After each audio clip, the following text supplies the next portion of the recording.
Welcome to the Srivastava classes. तो अब हम करने वाले हैं आज अपने यूनिट फर्स्ट का चैप्टर थर्ड। तो हम ऑलरेडी हमारी यूनिट फर्स्ट के 2 चैप्टर्स जो है उनकी वीडियो अपलोड कर चुके हैं, जिनका लिंक आपको डिस्क्रिप्शन बॉक्स में मिल जाएगा। ये है हमारा यूनिट फर्स्ट का चैप्टर थर्ड, जिसका नाम है राजभाषा, राष्ट्रभाषा और संपर्क भाषा के रूप में हिंदी। तो हमारा सबसे पहले टॉपिक है राष्ट्रभाषा। तो राष्ट्रभाषा क्या होती है, ठीक है ना। तो राष्ट्रभाषा का मतलब होता है राष्ट्र की भाषा। तो इसका मतलब होता है किसी देश की भाषा, यानी कि लैंग्वेज ऑफ नेशन इसको इंग्लिश में बोलते हैं। यानी ऐसी भाषा जिसका प्रयोग देश का हर आदमी आसानी से कर सके, बोल सके और लिख सके। मतलब राष्ट्रभाषा वो भाषा होती है जिसका प्रयोग देश का हर आदमी बहुत इजीली कर सके, जिसका इस्तेमाल वो अपनी बोलचाल की भाषा में करता हो, जिससे वो लिख सके। ऐसी भाषा को बोलते हैं राष्ट्रभाषा। तो भारत की राष्ट्रभाषा हिंदी है। राष्ट्रभाषा का प्रयोग किसी देश तथा वहां बसने वाले लोगों के लिए किया जाता है। तो जो राष्ट्र शब्द है इसका इस्तेमाल किया जाता है। मतलब राष्ट्र शब्द से आप क्या समझते हैं कि राष्ट्र का मतलब क्या है। देखो, राष्ट्र का मतलब होता है पूरा एक देश।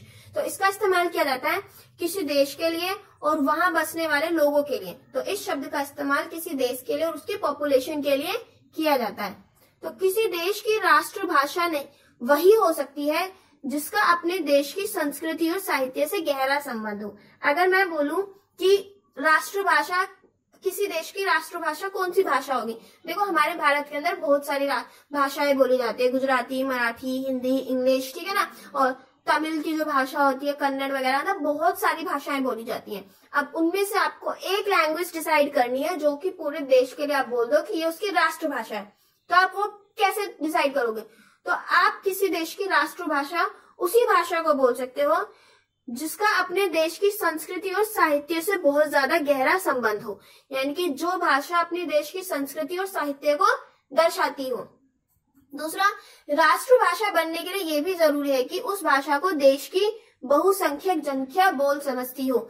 यानी कि किसी भाषा को राष्ट्रभाषा अगर बनाना है तो उसके लिए यह भी जरूरी है कि उस लैंग्वेज को देश के बहुत ज्यादा लोग बोलते हो, यानी कि बहुसंख्यक जनता उस वाली लैंग्वेज को बोलती भी है और उन्हें समझ भी आती हो।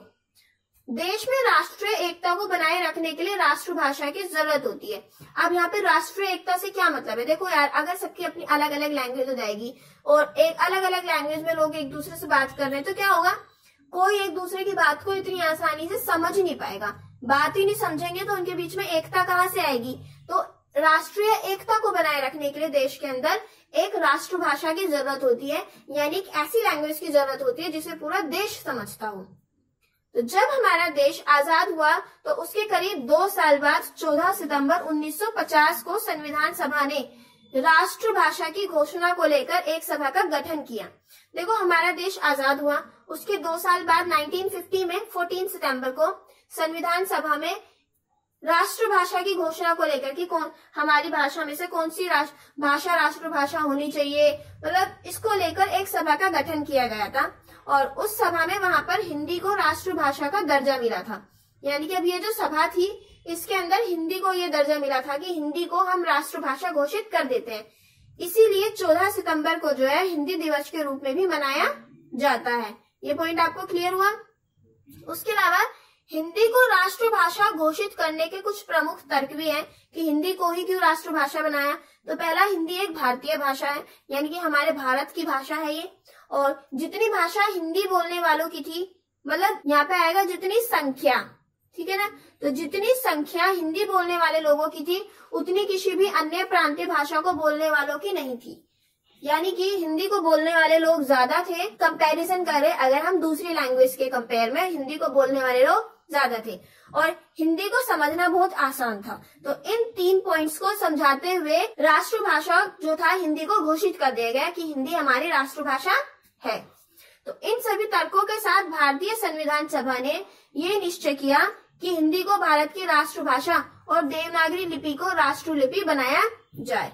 तो ये सभी रीजंस देते हुए भारतीय संविधान सभा ने बोल दिया कि हिंदी को हमारी राष्ट्रभाषा बना दिया गया है और देवनागरी लिपि को राष्ट्रलिपि बनाया जाए। तो उन्होंने ये निश्चय लिया था, ये घोषणा की थी। नेक्स्ट पॉइंट है, भारत राष्ट्र की एकता, अखंडता और प्रगति के लिए अत्यधिक महत्वपूर्ण होती है कोई भी देश। तो नेक्स्ट पॉइंट है हमारा, भाषा राष्ट्र की एकता, अखंडता एवं प्रगति के लिए अत्यधिक महत्वपूर्ण होती है। तो देखो जो एक लैंग्वेज होती है वो बहुत जरूरी होती है एक देश के अंदर एकता बनाए रखने के लिए, अखंडता बनाए रखने के लिए और उसकी प्रगति के लिए। तो किसी देश का मतलब एक ऐसी लैंग्वेज होनी चाहिए जो पूरा देश जानता हो, तो ठीक है ना।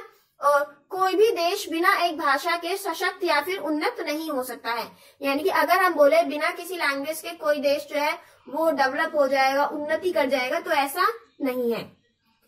1918 ईस्वी में वर्ष में हिंदी साहित्य सम्मेलन के इंदौर अधिवेशन में, देखो इंदौर अधिवेशन हुआ था एक हिंदी साहित्य सम्मेलन, ठीक है ना। तो इसमें गांधी जी ने राष्ट्रभाषा का जो है राष्ट्रभाषा के तौर पे हिंदी का समर्थन किया था। इसमें गांधी जी ने बोला था कि मेरा ये मानना है, मत का मतलब होता है मानना है, कि हिंदी हिंदुस्तान की राष्ट्रभाषा हो सकती है। उन्होंने बोला कि हिंदी जो है हमारे भारत की राष्ट्रभाषा हो सकती है और होनी भी चाहिए। तो गांधी जी ने अपना ये एक विचार दिया था राष्ट्रभाषा के ऊपर। और राष्ट्रभाषा किसी राष्ट्र की आत्मा होती है। तो जो राष्ट्रभाषा होती है वो किसी भी देश की आत्मा होती है, क्योंकि देखो मैंने अभी बताया राष्ट्रभाषा वो भाषा होती है जिसे उस देश के हर आदमी जानता है और उसकी वजह से राष्ट्र की एकता बनती है, उसमें अखंडता आती है, राष्ट्र जो होता है वो प्रगति कर सकता है एक राष्ट्रभाषा की वजह से। इसीलिए राष्ट्रभाषा को किसी भी राष्ट्र की यानी कि देश की आत्मा बोला जाता है। नेक्स्ट जो हमारा टॉपिक है वो है राजभाषा। तो राजभाषा जो होती है वो भाषा होती है जिसे राज्य अथवा सरकार द्वारा यानी कि सरकार विधि द्वारा अपने सरकारी कामकाज में प्रयोग किया जाता है। यानी कि देखो राष्ट्रभाषा तो वो भाषा थी जिसे देश के लिए मतलब हर आदमी इस्तेमाल करता है, ठीक है ना। अब राजभाषा क्या हुई, देखो राज का मतलब क्या आता है, जो राज करता है।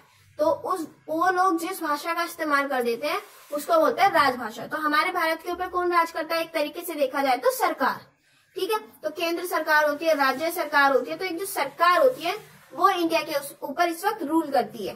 तो जो भाषा राज्य और सरकार यानी कि केंद्र सरकार इस्तेमाल करते हैं अपने सरकारी कामकाज में उसको बोलते हैं राजभाषा। राजभाषा को किसी राष्ट्र का मुख्य माना जाता है, यानी कि जो राजभाषा होती है उसे किसी देश का मुख्य माना जाता है यानी कि चेहरा माना जाता है। शासक और जनता के बीच फैले अंतराल को समाप्त करने के लिए राजभाषा सहायक होती है। अगर मैं बोलूं जो शासन कर रहा है उसको तो बोलते हैं शासक और जनता। इन दोनों के बीच में जो गैप होता है उसको कम करने के लिए यानी ये एक दूसरे की बातों को समझ सके उसको कम करने के लिए राजभाषा जो होती है वो एक बहुत ज्यादा हेल्प करती है। यानी कि राजभाषा की बहुत ज्यादा जरूरत पड़ती है जनता और शासक के बीच में अंतराल को कम करने के लिए, ताकि वो एक दूसरे को समझ सके।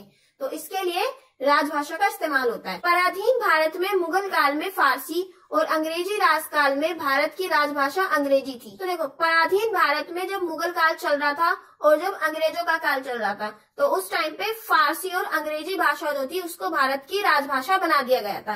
क्या बनाया गया था, फारसी और अंग्रेजी को भारत की राजभाषा बना दिया गया था। यानी कि उस टाइम पे फारसी का इस्तेमाल किया जाता था सरकारी कामकाज के लिए और अंग्रेजी का इस्तेमाल किया जाता था। नेक्स्ट पॉइंट हमारा, संविधान निर्माताओं ने निर्णय लिया था कि राजभाषा नागरी में लिखी हिंदी होगी। देखो जो संविधान बनाने वाले जितने भी लोग थे उन्होंने ये फैसला किया कि जो हमारी राजभाषा होगी वो नागरी में लिखी होगी, यानी कि नागरी लिपि जो होती है उसमें लिखी होगी, ठीक है। देखो जो हमारी राष्ट्रभाषा है वो देवनागरी में लिखी हुई है और जो हमारी राजभाषा है वो नागरी में लिखी हुई हिंदी होगी। तो ऐसा संविधान निर्माताओं ने फैसला लिया था। यह किसी राज्य में एक से अधिक भी हो सकती है। तो देखो जो राजभाषा होती है वो किसी एक राज्य में जरूरी नहीं है हिंदी ही होगी, वो कोई और लैंग्वेज भी हो सकती है। एक लैंग्वेज, दो लैंग्वेज, तीन लैंग्वेजेस भी राजभाषा हो सकती है। नेक्स्ट पॉइंट हमारा, संविधान की 8वीं अनुसूची। तो संविधान के अंदर हमारे जो 8वीं अनुसूची है उसके अंदर 22 लैंग्वेजेस को शामिल किया हुआ है। तो उसके अंदर जो उन 22 भाषाओं को शामिल किया हुआ है वो सभी की सभी राजभाषाएं कहलाती हैं। क्या कहलाती है, राजभाषाएं कहलाती हैं। अब हम देखेंगे राजभाषा के रूप में हिंदी। देखो मैंने आपको राजभाषा क्या होती है वो समझा दिया। अब हम देखेंगे राजभाषा के रूप में हिंदी जो है वो कैसे काम करती है, मतलब उसको समझेंगे।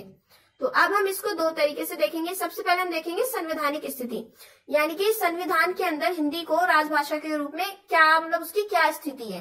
तो भारत के संविधान में अनुच्छेद 122(1) यानी 122 में जो खंड 1 है और 343 से 351 तक राजभाषा के संबंध में अलग अलग प्रावधान है। तो हमारे भारत के संविधान में राजभाषा मतलब राजभाषा से रिलेटेड अलग अलग प्रावधान दिए गए हैं।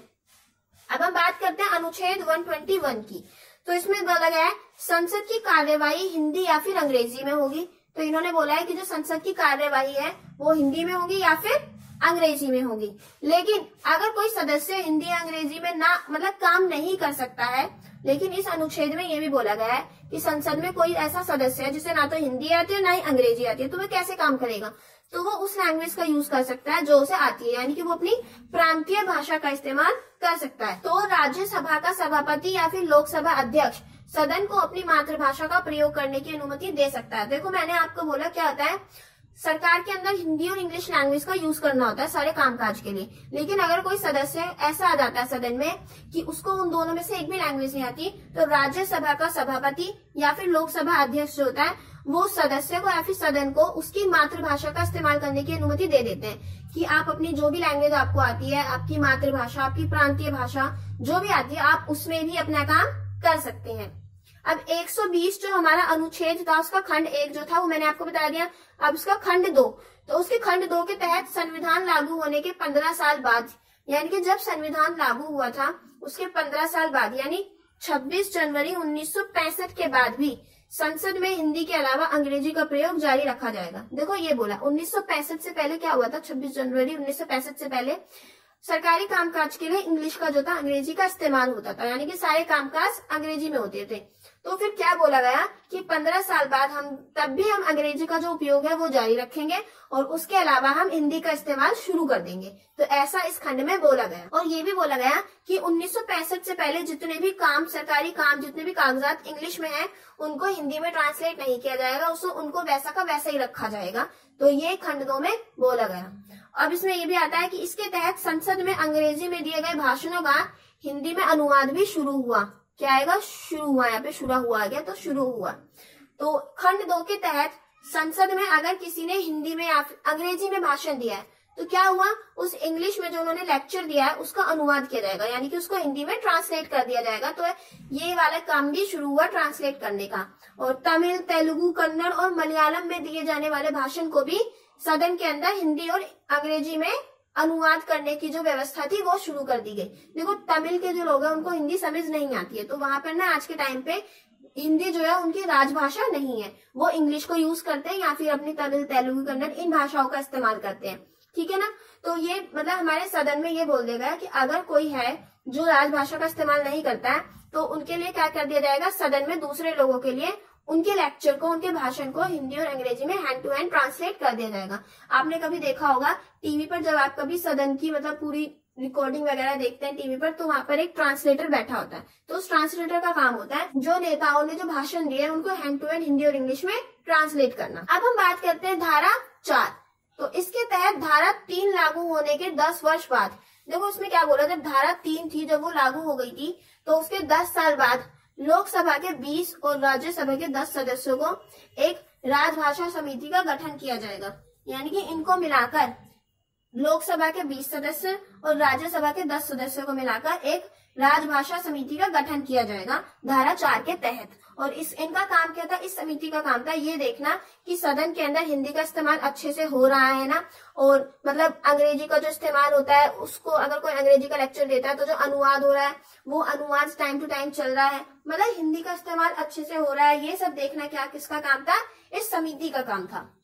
अब धारा 5 में आएगा हमारा, इसके तहत 26 जनवरी 1965 या इसके बाद के सरकारी राजपत्र राष्ट्रपति द्वारा लागू किए गए अध्यादेश या फिर संविधान के अधीन जारी किए गए आदेश, नियम, विनियम या फिर का हिंदी अनुमान उसका हिंदी में प्राधिकृत पाठ माना जाएगा। देखो क्या बोला है, 26 जनवरी 1965 से मतलब उस 1965 तक या फिर इसके बाद जो कुछ सरकारी राजपत्र आए या फिर राष्ट्रपति द्वारा लागू किए गए कुछ अध्यादेश थे, संविधान के अधीन जारी किए गए कुछ आदेश थे, विनियम, अगर मतलब उनका जो है हिंदी अनुवाद किया जाएगा। मतलब देखो मैंने बताया था इससे पहले उनको इंग्लिश लैंग्वेज में, मतलब हर चीज जो थी इंग्लिश लैंग्वेज में सरकारी कामकाज किया जाता था। लेकिन इसमें बोला गया कि इस टाइम तक या फिर इसके टाइम के बाद जो भी जितने भी वो इंग्लिश में जिनको काम, मतलब जो सरकारी कामकाज इंग्लिश में किया जा चुका है, अगर उसको हिंदी में ट्रांसलेट किया जाएगा तो उसको हिंदी में, मतलब जो उसका हिंदी में ट्रांसलेट करने के बाद जो वो पेपर होगा उसको उसका हिंदी में प्राधिकृत पाठ माना जाएगा। ठीक है। तो उसको ये बोल दिया कि उनको हिंदी का प्राधिकृत पाठ माना जाएगा ट्रांसलेट करने के बाद। तो जो पूरी ट्रांसलेटेड कॉपी थी, यानी कि इंग्लिश को ट्रांसलेट करने के बाद जो पूरी ट्रांसलेटेड कॉपी बनी हिंदी में, उसको उसका प्राधिकृत पाठ माना जाएगा। अब ऐसी हमारी धारा 5 का खंड 2 आता है। तो ये व्यवस्था की गई कि 1965 से संसद में बिलों का हिंदी अनुवाद प्रस्तुत किया जाएगा। यानी कि इस खंड में ये बोला गया कि 1965 के बाद से अगर संसद में कोई भी बिल लाया जाता है तो उसका हिंदी अनुवाद प्रस्तुत किया जाएगा। ठीक है, मतलब कि उसको इंग्लिश के साथ साथ उसका हिंदी वाला जो अनुवाद होता है उसको हिंदी में भी ट्रांसलेट कर वो भी प्रस्तुत किया जाएगा। देखो कोई कोई ऐसा होता है यार जिसको इंग्लिश नहीं समझ आती, तो उन लोगों के लिए बिलों को हिंदी में भी ट्रांसलेट किया जाएगा। नेक्स्ट है हमारी धारा 6। तो इसमें बोला गया है किसी राज्य के राजपत्र में पारित अधिनियमों आदि के हिंदी अनुवाद को हिंदी में उनका प्राधिकृत पाठ माना जाएगा। यानी कि किसी राज्य का जो राजपत्र होता है उसके अंदर अगर किसी अधिनियम को पारित कर दिया गया है, ठीक है ना, तो उनका हिंदी अनुवाद, उसका अगर हिंदी अनुवाद होता है तो उसको भी उनका प्राधिकृत पाठ माना जाएगा। ठीक है, तो ये हमारी धारा 6 थी। अब हम देखेंगे राजभाषा संशोधन अधिनियम 1967। तो देखो यार, राजभाषा अधिनियम एक बनाया गया था 1967 में, ठीक है ना, तो यानी कि एक एक्ट बनाया गया था। अधिनियम यानी कि एक्ट, राजभाषा एक्ट बनाया गया था 1967, मतलब 1962 में बनाया गया था, जहां तक मुझे याद है। नहीं, 1963 में बनाया गया था, ठीक है ना, 1963 में। अब 1967 में उसके अंदर कुछ चेंजेस किए गए। क्या किया गया? उसके अंदर कुछ संशोधन किए गए, कुछ चेंजेस किए गए, तो उसी को बोलते हैं राजभाषा संशोधन अधिनियम 1967। तो देखो, इस संशोधन के अनुसार राजभाषा अधिनियम जो था वो 1963 में बनाया गया था एक्ट। तो इसकी धारा 3 के स्थान पर कुछ निम्नलिखित व्यवस्थाएं की गई। तो जब ये एक्ट बनाया गया था तो उसकी जो उसकी तीसरी धारा थी, इसके अंदर कुछ चेंजेस किए गए थे, इसकी जगह पर कुछ व्यवस्थाएं की गई थी, उसी को बोलते हैं राजभाषा संशोधन अधिनियम। तो उसमें क्या किया गया था? संविधान के लागू होने के 15 साल की अवधि बीत जाने पर भी संघ के उन सभी सरकारी प्रयोजनों के लिए अंग्रेजी का प्रयोग जारी रहेगा जिनके लिए 1965 से पहले भी अंग्रेजी का प्रयोग किया गया। इसमें बोला गया, देखो, जब हमारा संविधान लागू हुआ था तो उसके 15 साल की अवधि बीत जाने के बाद भी उन सभी सरकारी कामकाजों के लिए, उन सभी सरकारी कामकाज के लिए इंग्लिश का ही इस्तेमाल किया जाएगा, जिसका मतलब जिनमें पहले से इंग्लिश का इस्तेमाल किया जा रहा है। ऐसा नहीं है कि उनके लिए मतलब, हाँ ठीक है, उनका हिंदी ट्रांसलेशन करेंगे, बट उनका मतलब जो उनकी ओरिजिनल कॉपी है वो इंग्लिश में ही बनाई जाएगी, ऐसा एक रूल निकाल दिया गया। और बोला गया कि संसद में कामकाज के लिए हिंदी के अलावा अंग्रेजी का प्रयोग भी जारी रखा जाएगा। यानी कि देखो, पहले पे तो मैंने बताया था इंग्लिश का इस्तेमाल किया जाता था, लेकिन फिर बोला कि हमारी राजभाषा जो है हमने हिंदी को बना दिया तो अब हिंदी का इस्तेमाल करना शुरू करेंगे। तो ऐसा नहीं था कि अगर हिंदी का इस्तेमाल शुरू कर रहे तो इंग्लिश को बिल्कुल खत्म कर देंगे, नहीं, इंग्लिश को सह राजभाषा बना दिया। क्या बना दिया? सह राजभाषा, यानी कि राजभाषा के साथ इस्तेमाल होने वाली दूसरी लैंग्वेज इंग्लिश को बना दिया गया कि हिंदी के साथ साथ अब हम इंग्लिश का भी इस्तेमाल जारी रखेंगे। तो जिन राज्यों ने हिंदी को नहीं अपनाया था, यानी ऐसे बहुत सारे राज्य थे, जैसे कि मैं एग्जाम्पल के टाइम पे आपको, मतलब एग्जाम्पल के तौर पे मैं आपको तमिलनाडु देती हूँ, उन्होंने आज के टाइम पे भी हिंदी को नहीं अपनाया। तो जिन राज्यों ने हिंदी को नहीं अपनाया था उनके और संघ के बीच में पत्र व्यवहार, यानी कि अगर वो कोई पत्र लिखते हैं यानी, तो पत्र व्यवहार के लिए अंग्रेजी का प्रयोग होगा। तो एक ये वाला नियम भी डाल दिया गया कि जो राज्य हिंदी को नहीं अपनाएंगे वो सरकारी कामकाज के लिए इंग्लिश का उपयोग करेंगे, और जिस राज्य ने हिंदी को अपनाया है उसके साथ पत्र व्यवहार के लिए हिंदी का और उसके साथ इंग्लिश का अनुवाद भी भेजा जाएगा। यानी कि वो हिंदी का इस्तेमाल करेंगे बट एक इंग्लिश कॉपी भी भेजेंगे साथ में सरकार को, ठीक है।